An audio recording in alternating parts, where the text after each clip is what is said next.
New Balance 997 ਦੀ unboxing ਕਰਨ ਜਾ ਰਹੇ ਹਾਂ। ਦੇਖ ਸਕਦੇ ਹੋ ਇਹ made in U S A ਨੇ।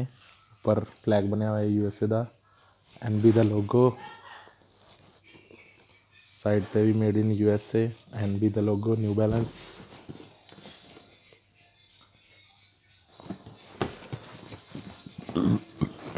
ਇੱਧਰ ਸਾਈਡ ਚਿੱਟਾ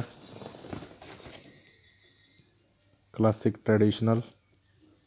ਇਹ ਮਾਡਲ ਨੰਬਰ ਹੈ M997FJ। ਬਾਰਕੋਡ ਜੋ ਦੇਖਦੇ ਹਾਂ ਐਜ਼ ਯੂਜ਼ਅਲ ਪੇਪਰ ਨਾਲ covered, multi colour sport shoes. New Balance ਦੇ ਮੋਸਟਲੀ ਸਪੋਰਟ ਸ਼ੂਜ਼ ਹੀ ਆਉਂਦੇ, made in U S A ਨੇ। ਰਨਿੰਗ ਸ਼ੂਜ਼ ਨੇ, ਰਨਿੰਗ ਵਾਸਤੇ ਬਹੁਤ ਹੀ ਜ਼ਿਆਦਾ ਕੰਫਰਟੇਬਲ ਮੰਨੇ ਜਾਂਦੇ ਨੇ। ਪਹਿਲਾਂ ਸੋਲ ਤੋਂ ਸ਼ੁਰੂ ਕਰਾਂਗੇ। ਸੋਲ ਗ੍ਰੀਨ ਕਲਰ ਦੀ ਸੋਲ, ਨਿਊ ਬੈਲੈਂਸ 997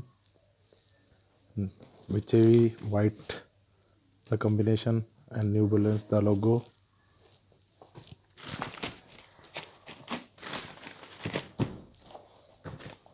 ਟਨ 'ਤੇ New Balance made in U S A. White colour ਦੀ ਤਸ਼ਮੇ। ਇਹ ਸੂਡੇ ਲੈਦਰ ਹੈ, ਜਿਹੜਾ ਗ੍ਰੇ ਕਲਰ ਦਾ ਹੈ। ਇਹ ਸਭ ਸੂਡੇ ਲੈਦਰ 'ਚ ਹੈ। ਇਹ ਰੈਡ ਕਲਰ ਪਲਾਸਟਿਕ ਦੀ ਪੱਟੀ ਲੱਗ ਰਹੀ ਹੈ। ਹਾਰਡ ਰਬੜ ਸੋਲ ਦੇ ਉੱਤੇ ਇੱਕ ਸਾਈਡ 'ਤੇ 997 ਨਿਊ ਬੈਲੈਂਸ ਅਤੇ ਥੱਲੇ ENCAP ਲਿਖਿਆ ਹੋਇਆ ਹੈ। ਬਲੂ ਕਲਰ ਦਾ ਨਿਊ ਬੈਲੈਂਸ ਦਾ ਲੋਗੋ ਬੋਥ ਸਾਈਡਸ 'ਤੇ। ਐਂਡ ਜਾਲੀ ਹਾਰਡ ਹੈ।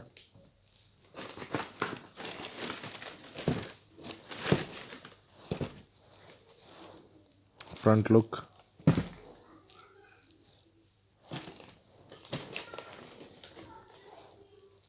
Side look again side look and back 'ਤੇ ਵੀ ਨਿਊ ਬੈਲੈਂਸ ਦਾ ਲੋਗੋ ਵਾਈਟ ਕਲਰ 'ਚ।